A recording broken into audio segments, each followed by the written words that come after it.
Imagina esto, Roma, año 218 después de Cristo.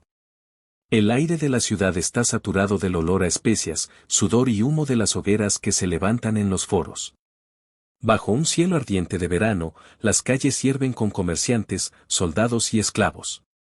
Entre los templos y las columnas, el rumor de un nuevo emperador recorre la capital del imperio más poderoso del mundo. Su nombre es Marco Aurelio Antonino Augusto, pero todos lo llaman el Agábalo. No es un emperador cualquiera. No viene de una familia romana tradicional, sino de Siria, y su llegada al trono ha sido tan inesperada como violenta. Solo tiene 14 años cuando es proclamado emperador, y el Senado no sabe si reír o temblar. Viste túnicas de seda de colores brillantes, lleva joyas como una reina oriental y, en lugar de adorar a Júpiter o Marte, rinde culto a una deidad extraña para los romanos, el Gabal, el dios del sol de Emesa. Los primeros meses de su reinado parecen una fiesta interminable. El joven emperador organiza banquetes que duran días enteros, con fuentes de vino, mesas cubiertas de frutas exóticas y carnes traídas desde las provincias más lejanas. Los invitados se deslizan entre cortinas de terciopelo, bajo techos decorados con frescos eróticos, y las risas se mezclan con el sonido de las flautas y los tambores. Pero detrás de todo ese exceso, hay algo más oscuro. El Agábalo no solo quiere gobernar Roma, quiere transformarla a su imagen. Y su imagen es la de un sumo sacerdote de un culto extraño y sangriento. Ordena que en el corazón del Palatino se erija un templo dedicado a su dios Sirio, y traslada desde Siria una enorme piedra negra, símbolo sagrado de El Gabal, que coloca en el altar.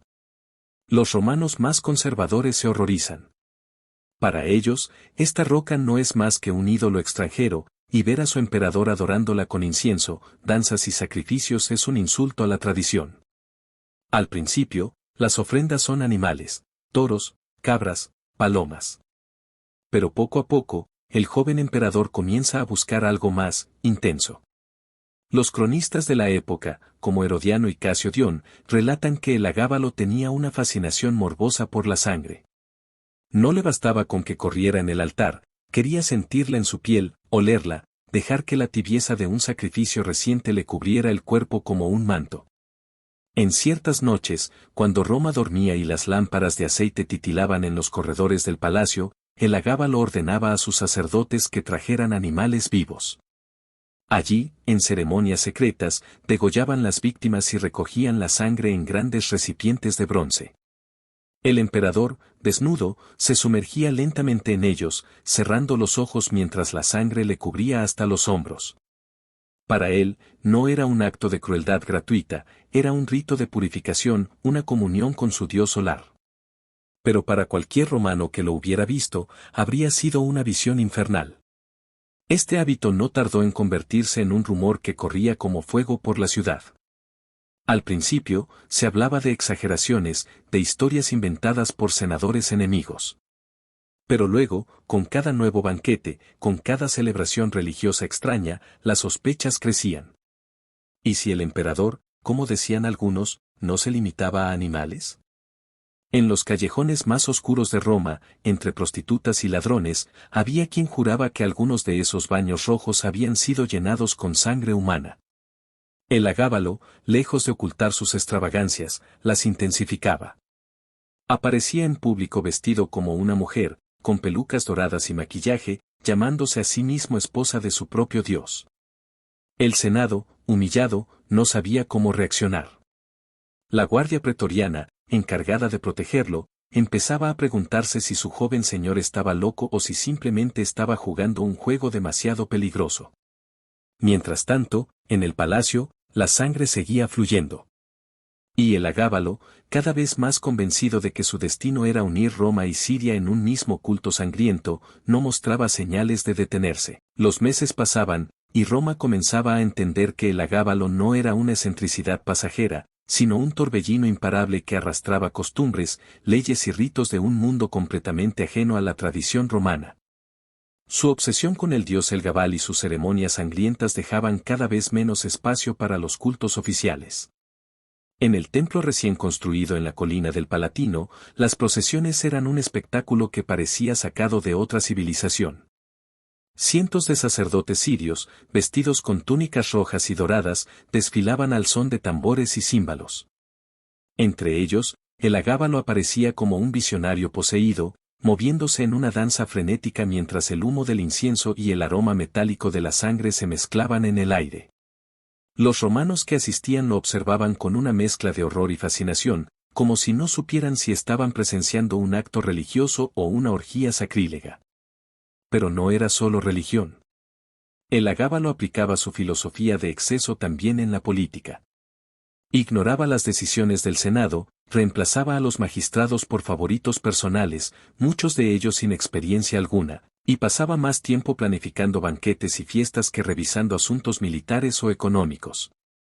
Para él, gobernar era un teatro en el que él debía ser siempre el centro, el sol que todo iluminaba y al que todos debían adorar. Los baños de sangre se hicieron cada vez más elaborados. Ya no se conformaba con sumergirse en tinajas, ahora quería que las propias salas del palacio se convirtieran en escenarios de purificación. Mandó construir estanques poco profundos recubiertos de mármol, donde se vertían litros y litros de sangre de animales sacrificados. A veces, invitaba a sacerdotes y amantes a sumergirse con él, convirtiendo el ritual en una experiencia colectiva, con cánticos, música y el calor espeso del líquido envolviendo cada movimiento. Para el pueblo, estos rumores eran pólvora. Y en una ciudad como Roma, donde la política se decidía tanto en los pasillos del Senado como en las calles, la imagen de un emperador bañándose en sangre se convirtió en símbolo de degeneración. La plebe murmuraba, los patricios fruncían el ceño y la guardia pretoriana empezaba a dudar de su lealtad. A todo esto se sumaban las provocaciones sexuales del emperador. Se casó y divorció varias veces, tanto con mujeres como con hombres, y en más de una ocasión se proclamó la esposa de alguno de sus amantes, un escándalo absoluto para una Roma profundamente patriarcal. Las crónicas aseguran que ofrecía grandes sumas de dinero a cualquier médico que pudiera realizarle una operación para convertirlo en mujer, algo que, en pleno siglo III, parecía rozar lo imposible. Sus fiestas eran legendarias no solo por la opulencia, sino por lo macabro. En una ocasión, según relatan los historiadores, sirvió banquetes enteros donde los platos estaban teñidos con sangre, y el vino se mezclaba con fluidos animales como parte de un ritual que, decía él, traería fortuna y protección divina a los invitados. Algunos asistían por miedo, otros por curiosidad, pero todos salían con la sensación de haber cruzado un límite moral del que no había retorno. El Senado, acorralado entre su deber y el terror a enfrentarlo directamente, comenzó a conspirar. Entre los aliados más poderosos estaba su propia abuela, Julia Misa, la mujer que lo había puesto en el trono. Ella, viendo que el nieto estaba destruyendo las bases de su poder, empezó a mover hilos en secreto para preparar una alternativa. Su idea era clara, reemplazarlo antes de que su reinado arrastrara a toda la dinastía al desastre. Mientras tanto, el agábalo parecía ajeno a cualquier amenaza. Se paseaba por Roma en carros cubiertos de oro, lanzando monedas a la multitud como si comprara su cariño. A sus enemigos políticos, los humillaba públicamente, a sus amantes, los colmaba de títulos y riquezas. Y cada noche, en lo más profundo del palacio, volvía a encerrarse en sus rituales rojos, convencido de que la sangre lo acercaba a la eternidad. Pero lo que no sabía es que la eternidad que le esperaba estaba a punto de teñirse con su propia sangre. La Roma de El Agábalo se había convertido en un tablero de juego peligroso, donde cada paso que daba era observado, evaluado y, muchas veces, condenado en silencio. Los baños de sangre, los ritos extranjeros y sus escándalos sexuales ya no eran solo un chisme de mercado, se habían convertido en un argumento político de peso para quienes querían verlo caer. En los pasillos del Senado, las conversaciones eran cada vez más discretas y en voz baja. Senadores que antes habían aplaudido sus caprichos ahora se reunían en villas alejadas de la ciudad, planeando cómo librarse de él. El agábalo, sin embargo, parecía vivir en otro mundo, más ocupado en preparar la próxima ceremonia que en atender a las señales de que su reinado estaba al borde del colapso. Julia Maesa, su astuta abuela, había comenzado a poner en marcha su plan. Su mayor preocupación era el ejército. Sin el apoyo de las legiones y la guardia pretoriana, cualquier emperador estaba condenado. Maesa sabía que el comportamiento de su nieto estaba erosionando esa lealtad. Los soldados eran hombres duros, acostumbrados a la disciplina y el honor militar, y ver a su comandante supremo vestido con seda, pintado como una cortesana y hablando de dioses orientales era una afrenta que pocos estaban dispuestos a tolerar. La gota que colmó el vaso para muchos llegó cuando el agábalo quiso imponer a su dios como deidad principal de Roma, por encima de Júpiter. No se trataba solo de religión, sino de identidad nacional. Para los romanos, esto era como borrar siglos de tradición y sustituirlos por un culto extranjero que, además, estaba manchado de rituales sangrientos y prácticas extrañas. Mientras tanto, en el palacio, el emperador profundizaba en sus obsesiones. Sus baños se habían vuelto casi diarios, y ya no se limitaban a la sangre de animales comunes. Mandaba traer especies raras y exóticas desde África y Asia, convencido de que su sangre tenía propiedades especiales que podían otorgarle salud, vigor e incluso inmortalidad.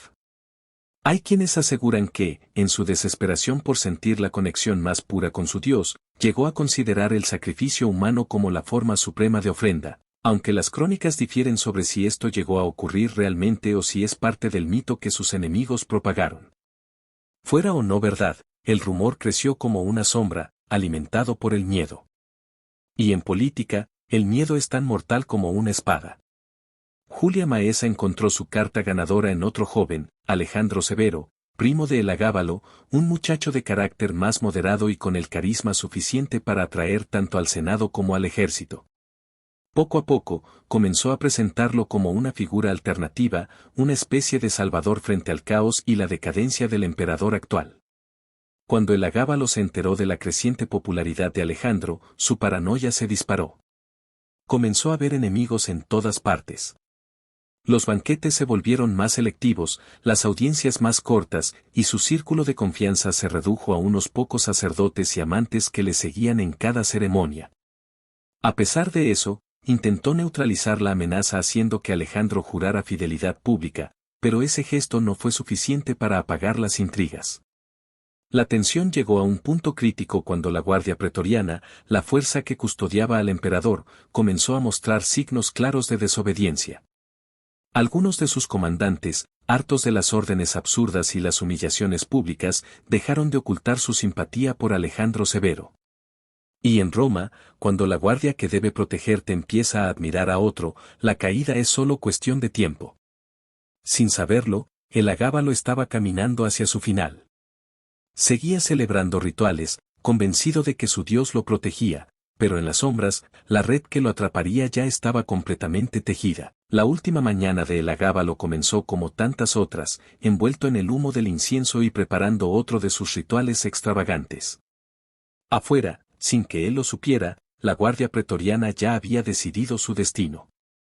Julia Maesa, su abuela, había dado la orden, el joven Alejandro Severo ocuparía el trono. En una reunión con los pretorianos en el campamento, Elagábalo intentó reafirmar su autoridad, pero fue recibido con un silencio gélido. De pronto, alguien gritó el nombre de Alejandro, y la multitud se volcó en su contra.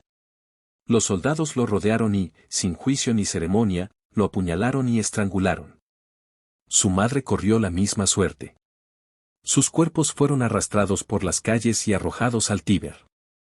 Así terminó el emperador que se bañaba en sangre, creyendo alcanzar la inmortalidad y que en cambio pasó a la historia como uno de los gobernantes más excéntricos y odiados de Roma.